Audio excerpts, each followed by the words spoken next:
প্রিয় সপ্তম শ্রেণীর শিক্ষার্থীরা, অক্ষর স্কুলে তোমাদের আরও একবার শুভেচ্ছা জানিয়ে শুরু করছি আজকের ক্লাস।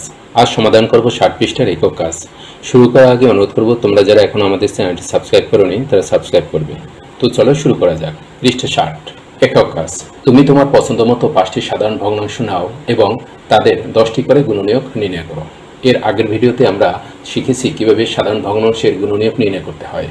কোনো সাধারণ ভগ্নাংশকে যদি কোনো পূর্ণ সংখ্যা দ্বারা ভাগ করা হয় তাহলে যে ভাগফল পাওয়া যায় সেই ভাগফলটি হচ্ছে ওই সাধারণ ভগ্নাংশের গুণনীয়ক। তো আমরা এইরকম 5টি সাধারণ ভগ্নাংশ নেব এবং প্রতিবার ওই ভগ্নাংশগুলোকে আমরা যে কোনো পূর্ণ সংখ্যা দিয়ে ভাগ করব।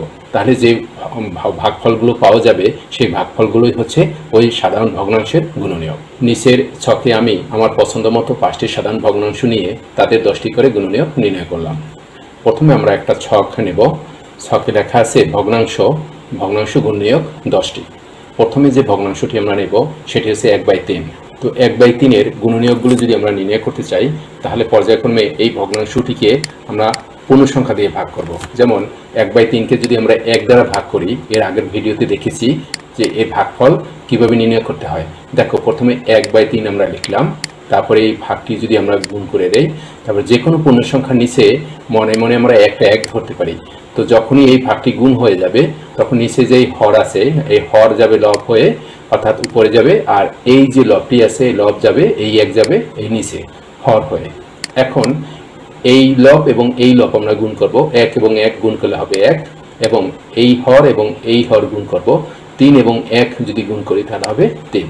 তাহলে তোমরা দেখতেই পাচ্ছ 1/3-কে যদি আমরা 1 দ্বারা ভাগ করি তাহলে হবে 1/3।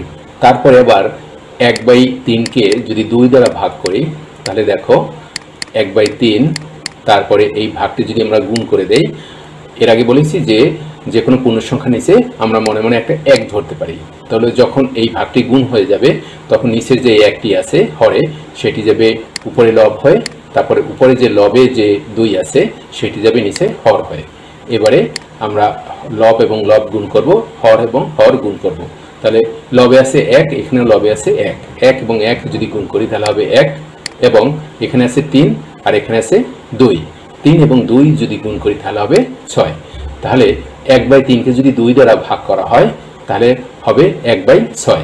এক্ষেত্রে এই যে 1/3-কে আমরা 1 দ্বারা ভাগ করেছিলাম তখন পেয়েছিলাম 1/3, এই 1/3-এর একটি গুণনীয়ক। আবার এই 1/3-কে আমরা 2 দ্বারা ভাগ করেছিলাম, ভাগফল পেয়েছি 1/6। তাহলে এই 1/3-এর গুণনীয়ক হচ্ছে 1/6, অর্থাৎ 1/6 হচ্ছে 1/3-এর গুণনীয়ক। এইভাবে আমরা যদি 1/3-কে 3 দ্বারা, 4 দ্বারা, 5 দ্বারা এভাবে ভাগ করতে থাকি তাহলে যে ভাগফলগুলো আমরা পাবো সেগুলো হচ্ছে সবই এই 1/3-এর গুণনীয়ক।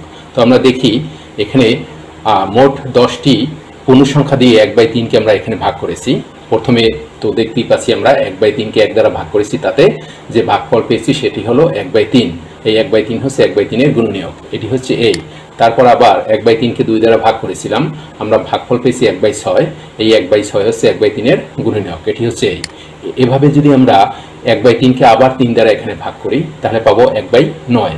আবার যদি 4 দ্বারা ভাগ করি তাহলে পাবো 1/12।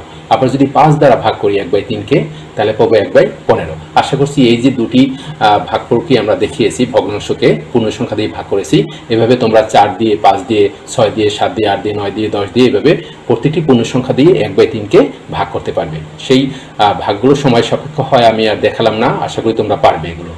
তো এইভাবে যখন আবার এই যে 1/3-কে যদি 6 দ্বারা ভাগ করা হয় তাহলে হবে 1/18, তারপর 1/3-কে যদি 7 দ্বারা ভাগ করা হয় তাহলে হবে 1/21, আবার যদি 1/3-কে 8 দ্বারা ভাগ করা হয় তাহলে হবে 1/24, আবার যদি 1/3-কে 9 দ্বারা ভাগ করা হয় তাহলে হবে 1/27, আবার 1/3-কে যদি 10 দ্বারা ভাগ করা হয় তাহলে হবে 1/30। এখানে খেয়াল করো 1/3-এর যে 10টি গুণনীয়ক আমরা বের করেছি সেগুলোর হরের দিকে যদি তাকাই তাহলে দেখো এখানে 3 ঘরে নামতা হয়ে যায়। দেখো 3 × 3, 3 × 2 = 6, 3 × 3 = 9, 3 × 4 = 12, 3 × 5 = 15, 3 × 6 = 18, 3 × 7 = 21, 3 × 8 = 24, 3 × 9 = 27, 3 × 10 = 30।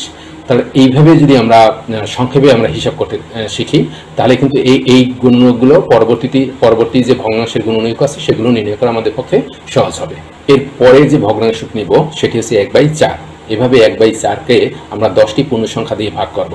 তাহলে যে ভগ্নাংশগুলো পাবো, যে 10টি ভগ্নাংশ পাবো আমরা বা ভাগফল পাবো, সেই ভাগফলগুলো হচ্ছে 1/4-এর গুণনীয়ক।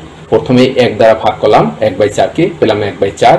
তারপরে 2 দ্বারা ভাগ করলাম 1/8। আবার 1/4কে 3 দ্বারা ভাগ করলাম 1/12। আবার 4 দ্বারা ভাগ করলাম 1/16। আবার 5 দ্বারা ভাগ করলাম 1/20। আবার 6 দ্বারা ভাগ করলাম 1/24।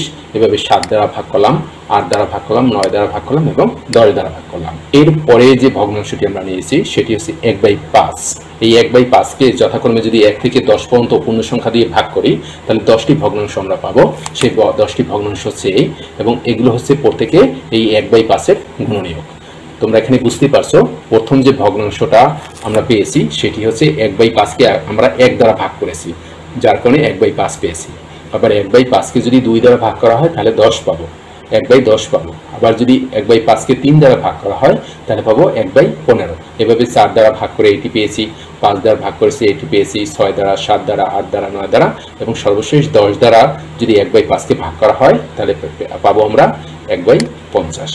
এরপরের যে ভগ্নাংশটি আমরা নিয়েছি সেটি হচ্ছে 1/6। 1/6কে আমরা 1 থেকে 10 পর্যন্ত পূর্ণ সংখ্যা দিয়ে ভাগ করেছি আগের ভগ্নাংশগুলোর মতো। তাহলে আমরা এখানে 10টি ভাগফল পেয়েছি, অর্থাৎ 10টি ভগ্নাংশ পেয়েছি। এই 10টি ভগ্নাংশই হচ্ছে 1/6-এর গুণনীয়ক। প্রথমে আমরা 1/6কে 1 দ্বারা ভাগ করেছি, তারপরে 2 দ্বারা ভাগ করেছি, তারপর 3 দ্বারা ভাগ করেছি, এভাবে 10 দ্বারা ভাগ করেছি। তাহলে আমরা এখানে 10টি ভগ্নাংশ পেয়েছি। তার মানে 10টি ভগ্নাংশই হচ্ছে 1/6-এর গুণনীয়ক। তারপরে সর্বশেষ যে ভগ্নাংশটি আমরা নিয়েছি সেটি হচ্ছে 1/7। এই 1/7কেও আমরা 1 থেকে 10 পর্যন্ত পূর্ণ সংখ্যা দ্বারা ভাগ করেছি। তাহলে আমরা 10টি ভগ্নাংশ পেয়েছি। সেই 10টি ভগ্নাংশ হচ্ছে 1/7, 1/14, 1/21, 1/28, 1/35, 1/42, 1/49, 1/56, 1/63, 1/70। তোমরা বুঝতেই পারছো যে প্রথমে 1 দ্বারা ভাগ করেছি, তাতে এই ভগ্নাংশটি এসেছে। তারপরে 2 দ্বারা ভাগ করেছি এই 1/7কে, তাতে এই 1/14 এসেছে। আবার 1/7কে 3 দ্বারা ভাগ করেছি, এই ভগ্নাংশটি এসেছে। আবার 4 দ্বারা ভাগ করেছি, এই ভগ্নাংশটি এসেছে। আবার 5 দ্বারা ভাগ করেছি, এই 1/35 এই ভগ্নাংশটি এসেছে। এইভাবে ভাগ করতে করতে সর্বশেষ যখন 1/7কে আমরা 10 দ্বারা ভাগ করেছি তখন 1/70 এই ভগ্নাংশটি আমরা পেয়েছি। তাহলে সব ভগ্নাংশগুলোই, অর্থাৎ সব ভাগফলগুলোই এখানে 1/7-এর গুণনীয়ক। আজকের ক্লাস এই পর্যন্তই। ভালো থাকবে সবাই। ধন্যবাদ সবাইকে।